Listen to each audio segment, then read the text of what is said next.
Hi guys and girls, this is Claudia here from Replugged in Vienna, and tonight is a very special night because there's the Gerald project going on and Special Providence just played here. Yes. Yeah, all in one go, all at one night. Yes, it was crazy. Yeah, where do you know the guys from? I met the guitar player many years ago in Boston. I met the drummer at a festival last year. So yeah, we all kind of connected. And yeah, then I asked them to share a gig together in Vienna. Also another one in Budapest in November. Where we just will play with Adam's duo as well. Yeah, so it was a great cooperation today. Yeah. And you played together with a drummer. For those who don't know, he's playing keyboards and keyboard. Yes, right. And you have a cooperation with the drummer going on, right? Yeah, right. This is also why I call it like after my name, Gerald Project, because it's all my compositions, which stems from piano improvisations. But I know Aaron many years. We played together in different projects and bands already, and I knew he's the perfect drummer for my music because because very versatile. He can play metal, but he can also play jazz. He can play pop. He's like the tightest, most accurate, one of the most skilled drummer I know. Actually, he's just he also has this like ideas. It's like I give him all the I compose everything, also the pre-produced drum track, but he adds a little bit extra, Cool. like a little bit of his style, and that fits very well with the music. So it's very musical what he does. So it makes it really a beautiful cooperation. Yes, I think so too. You have been in various projects, like you said. Like Yes. You were playing for a special circus. Yes, I was touring with Circus Lee. My bag still has a Circus Lee sticker on it. It was a whole of 2017, where I was touring in Montreal, Toronto, and Miami, and other cities. And yeah, I was just. I think it's with any opportunity, you just be in the right time, in the right space, like place. And I was in London at the time where I saw they holding instrumentalist auditions, and I got lucky and I got a job offer. And very good player, so yeah, I got a. Yeah, but there are many good players, right? And many good players, but I was at the right time, at the right place, and then just got a job offer, and I said, yeah, let's go on tour.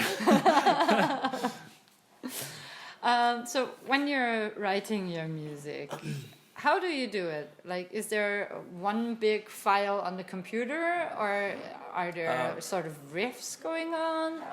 Or usually I don't have a shortage of ideas, so I always have ideas, and I try to record them, and so I'm collecting them kind of. And that's what I always did for years, like collecting ideas. So I have a audio huge files? like voice memo on my phone.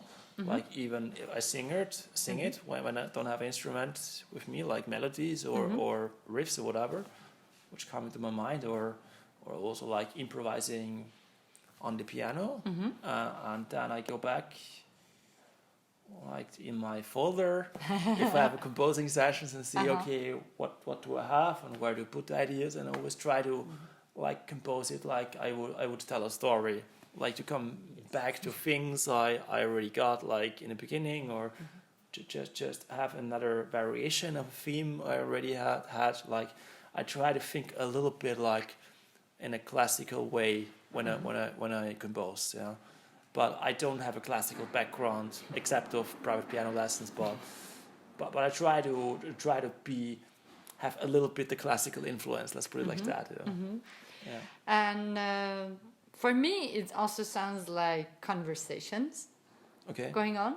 I don't know if you have that in mind when you're writing, but sometimes it's, for me, it feels conversation like in between what? What do you mean? Two people talking to each other in the melody.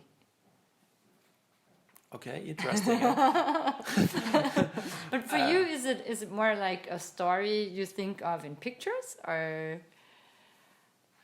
an emotional story? Yeah, emotional. I would say like feelings and just like it's very strong connected to like what I hear in my imagination and the feeling I associate with. Yeah, and my when I have a writing session, the goal is to put the idea I have in my voice memo into like a good sounding thing. And so I might work on the piano parts or add some synths, add some sounds, add some orchestration or whatever, add some drum track, and yeah, to make the whole thing sounding great. And then I send it eventually to Aaron and say, yeah, do something with it. Eat it. Right. When do you know when a song is finished? How do you know that? Do you put it aside and then you listen to it again and say, okay? Or yeah, right. Listening over and over again. Yeah.